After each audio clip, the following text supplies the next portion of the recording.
আজি তোমালোকৰ লগত আলোচনা কৰিবলগীয়া কবিতাটো হৈছে কাঞ্চি কালেনৰ এটা কবিতা ইনচিডেণ্ট, যিটো ঘটনা নামেৰে অসমীয়ালৈ অনুবাদ কৰা হৈছে।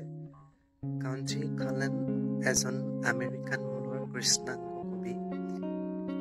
তেখেত আমেৰিকাত যথেষ্ট বিখ্যাত এজন কবি হিচাপে চৰ্চিত, কিন্তু কবিতাৰ উপৰি তেখেতে উপন্যাস আৰু শিশুৰ কাৰণে উপযোগী গ্ৰন্থ ৰচনা কৰিছিল। গতিকে কেৱল কবি হিচাপেই নহয়, এজন ঔপন্যাসিক আৰু শিশু সাহিত্যিক হিচাপেও কাঞ্চি কালেন বিখ্যাত।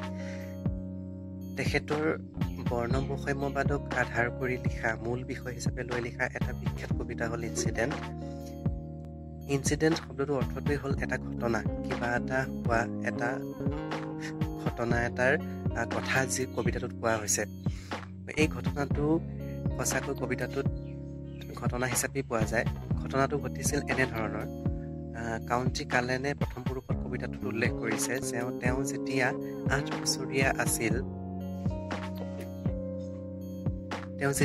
বছৰীয়া আছিল তেতিয়া তেওঁ এবাৰ বাল্টিম'ৰ নামৰ ঠাইখনত ঘোঁৰাত উঠি ঘূৰি ফুৰিছিল। আৰু তেওঁ ঘোঁৰাত উঠি ঘূৰি ফুৰোঁতে খুব আনন্দৰে, খুব উল্লাসত তেওঁ ঘূৰি ফুৰিছিল, কাৰণ 8 বছৰীয়া এজন শিশুৰ বাবে ঘোঁৰাত উঠি ঘূৰিবলৈ পোৱাটো সাধাৰণভাৱে খুব এটা আনন্দৰ কথা। কিন্তু তেওঁ উঠি গৈ থাকোঁতে বাটতে এজন তেওঁৰে কাণ সমনীয়া বুলি কৈছে তেওঁৰ সমবয়সৰ এজন ল'ৰাক লগ পালে। কিন্তু ল'ৰাজন কৃষ্ণাংগ নাছিল, তেওঁৰ দৰে নাছিল, ল'ৰাজন আছিল শ্বেতাংগ। আৰু সেই ল'ৰাজন লগ পোৱাৰ লগে লগেই তেওঁ আনন্দ উল্লাসত নাচি থকা, আনন্দত থকা কাঞ্চি কালেনে তেওঁক অভিবাদন জনালে, হাঁহি এটা মাৰি খুব ধুনীয়াকৈ, যিদৰে প্ৰথম দেখাৰ পিছতেই কোনোবাই কাৰোবাক অভিবাদন জনায়।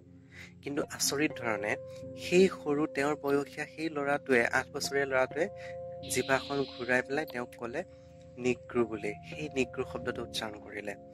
আৰু তেতিয়া কাঞ্চি কালেনে কৈছে তেওঁ এনেকুৱাকৈ আচৰিত হ'ল যে তাৰ পিছৰ সময়ত তেওঁ ইমানেই বাল্টিম'ৰত ঘোঁৰাত উঠি ঘূৰিছে, কিন্তু সেই যে শ্বেতাংগ তেওঁৰ বয়সীয়া ল'ৰাজনে যে তেওঁক ক'লে নিগ্ৰো, এই শব্দটো তেওঁ আৰু জীৱনত পাহৰিব নোৱাৰিলে।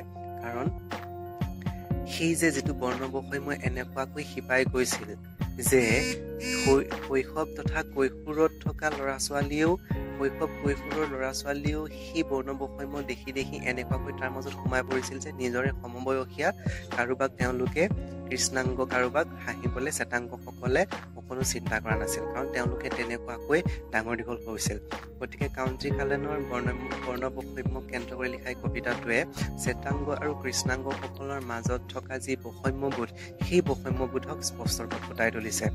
আৰু উল্লেখযোগ্য যে কবিতাটোৰ জৰিয়তে বৰ্ণবৈষম্যক ফুটাই তোলা হৈছে যদিও, কিন্তু কবিতাটোৱে মানুহৰ মাজত প্ৰতিবাদী বা বিপ্লৱৰ সুৰ নানে, তাৰ পৰিৱৰ্তে খুব এটা সমবেদনা, কৃষ্ণাংগসকলৰ লগত যে ইমান অন্যায় হৈছে সেই সম্পৰ্কে এটা সহানুভূতিৰ ভাৱে জাগ্ৰত কৰি তোলে। কাৰণ কৃষ্ণাংগ কাঞ্চি কালেনে তেওঁক 8 বছৰীয়া তেওঁৰে সমবয়সীয়া এজন ল'ৰাই নিগ্ৰো বুলি কোৱাৰ লগে লগে তেওঁ কিন্তু প্ৰতিবাদ নকৰিলে, কেৱল তেওঁ অন্তৰত দুখ পালে যে বৰ্ণবৈষম্যই এনেকুৱাকৈ গোটেই সমাজখন চানি পেলাইছে। সেইকাৰণেই সেইটো এটা ঘটনা হিচাপে তেওঁৰ মনত স্মৃতি হৈ ৰৈ গ'ল, আৰু সেইটোকে তেওঁ কবিতাৰ মাধ্যমেৰে প্ৰকাশ কৰিছে। সেইটোৱে কাঞ্চি কালেনৰ ইনচিডেণ্ট।